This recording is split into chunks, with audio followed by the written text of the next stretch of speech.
basically, what I had did with that album was the main review that I kept getting from people, and the main criticism that I was receiving was that they wanted me to, with Divine Intervention's footnotes, it's kind of like I was trying to build my own sound. I was building my own chamber, and I was going so far off the track, making sure that I was doing my own thing that I kind of forgot like what people wanted me from me in the first place.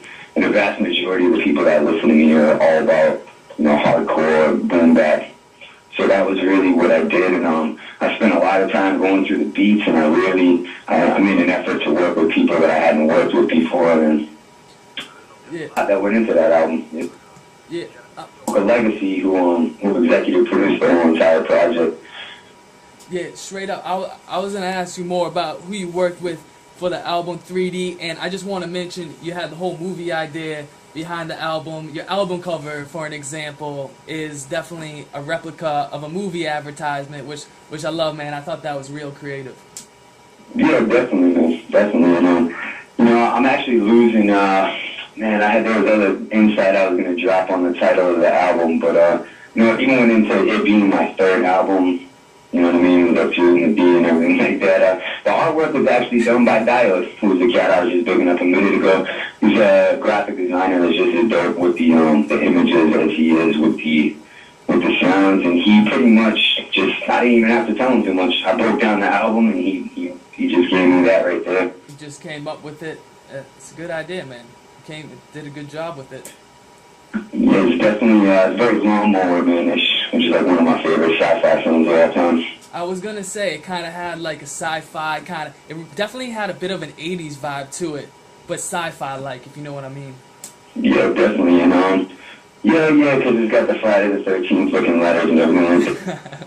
Just in general, like I poured my heart and soul into a lot of those tunes. Like there's a track, the last track on the album is called R.I.P. and it was for my brother that was murdered years ago, and the other cat on the track is my brother Sin City, and we both grew up with the cat, and we really wanted to put into words how we felt and kind of make a timeless tribute to him.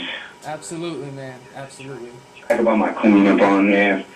I mean, even working with Hayes, I'm not sure if you got a chance to hear that. You were playing a little bit earlier, knowledge, wisdom, discipline, chi. I mean, even Hayes, I hadn't worked with Hayes up until that point, and he came ultra correct with it, you know what I mean? So that's dope, man.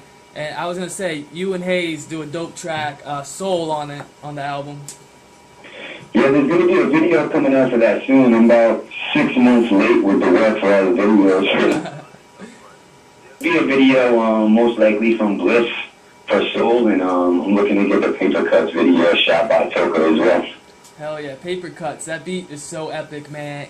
And I just want to go into who were some of the producers that you collaborated with for 3D, because from a track like Paper Cuts, it was just like this epic kind of like heroic battle production, to something like Maintain and MMA, which kind of, MMA has a laid back hip-hop, jazzy, boom bap sound to it. Maintain has more of the hardcore kind of boom bap sound to it, but still remains this nonchalant coolness. Yeah, definitely. Paper Cuts is actually is a beat that I've had for probably about 4 years, and I just couldn't put anything to it for some reason. It was just too epic for me to even.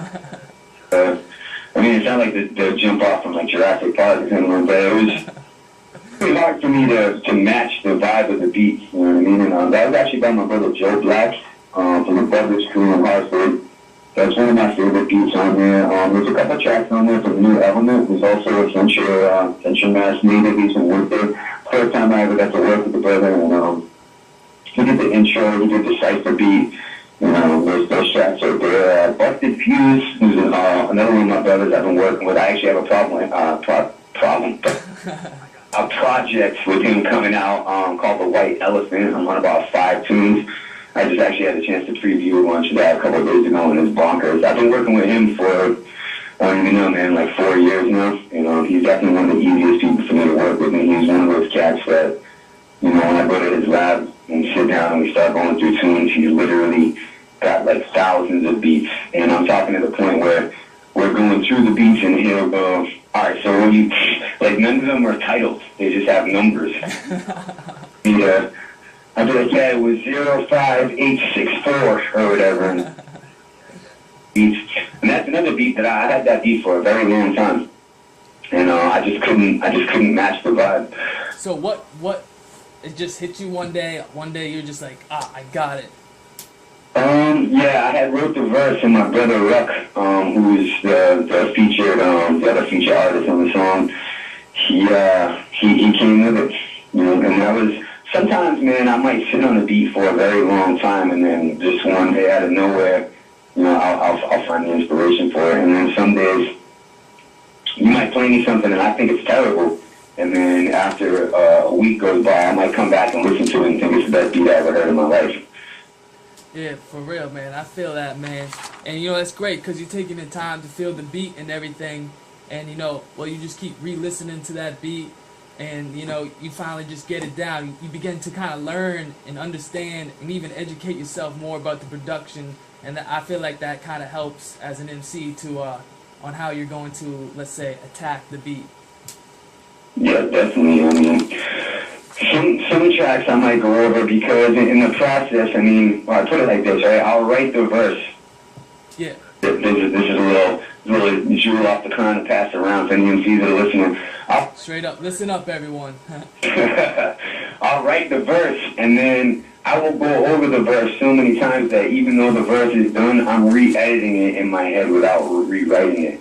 So I'll go over it, and then I'll figure out, okay, well, this word might fit better, but at the same time, it still gets the point across, and it doesn't screw up the message of what I'm getting across. And in the meantime, over editing it so many times and going over it, I basically like file it down from like a colon to like a freaking diamond. It's really how I do it, and that has a lot to do with my memorization process as well. I was gonna say, man, you know, this goes back to a few weeks ago when I saw you open up for the Boston underground hip hop legend Edo G out at Electric Haze in Worcester. I was thinking to myself, you and ESP, I'm like, how do these guys memorize their lyrics? I mean, you guys have a lot to say when you're up on stage.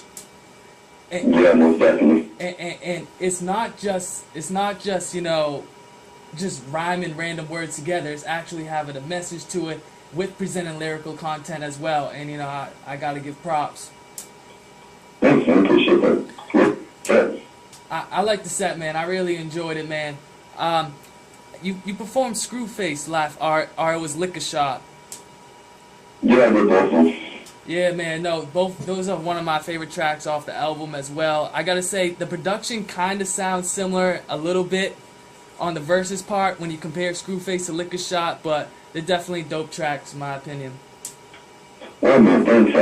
Screwface was done by DOS Luxury out of New Hampshire, and I was actually linked through him with my brother Sean Schwartzer at a rare form, and he had actually linked that up for me. And once I mean, he's another cat. He's got hundreds and hundreds and hundreds of beats, and that one that just stuck out to me from the jump.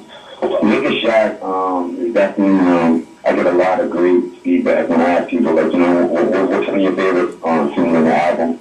Liquor Shot is usually one of the first ones. Yeah, it's definitely a great opener for the album as well.